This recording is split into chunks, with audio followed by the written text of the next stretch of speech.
কত বছর বয়সে সন্তানের বিছানা আলাদা করতে হবে? আমরা অনেকেই এটা কিন্তু জানি না, এই মাসআলা অনেকেই জানি না। এবং ছেলে হোক আর মেয়ে হোক, এক বিছানায় এক কম্বলের নিচে এক খাতার নিচে কিন্তু ছেলে মেয়েকে অথবা ছেলে ছেলে দুইজনকে রাখা যাবে না। মেয়ে মেয়ে হলেও এক কম্বলের নিচে রাখা যাবে না, এটা ইসলামের নিষেধ রয়েছে। যখন সন্তানের বয়স 10 বছর হবে তখন মা বাবার সাথেও কোনো ছেলে সন্তান অথবা কন্যা সন্তান ঘুমাতে পারবে না। 10 বছর বয়সের সময় তার বিছানা আলাদা করে দিতে হবে। এবং আরও আগে যদি পারেন 7 বছর 8 বছর এই সময় যদি পারেন তাহলে আরও ভালো। তবে অবশ্যই খেয়াল রাখবেন, বিছানা আলাদা করে দেওয়ার পরে আপনার 2টা ছেলে আছে, 2টা ছেলেকে একসাথে একই বিছানায় একই কম্বলের নিচে রাখবেন না। অথবা 2টা মেয়ে আছে, 2টা মেয়েকে একই কম্বলের নিচে একই বিছানার নিচে একই বিছানায় একই খাতার নিচে রাখবেন না।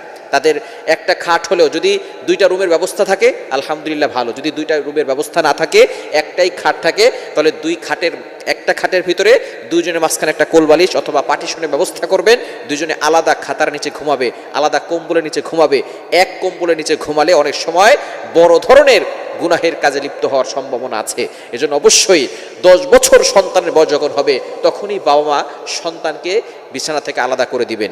এবং ছেলে ছেলে একসাথে এক কম্বলের নিচে ঘুমাবে না, মেয়ে মেয়ে একসাথে এক কম্বলের নিচে ঘুমাবে না। এবং ছেলে আর মেয়ে হলে দুইজনকে 2টা রুমের ব্যবস্থা করে দেওয়ার চেষ্টা করবেন, তাহলেই আপনার সংসারে সুখ আসবে, সংসারে শান্তি আসবে।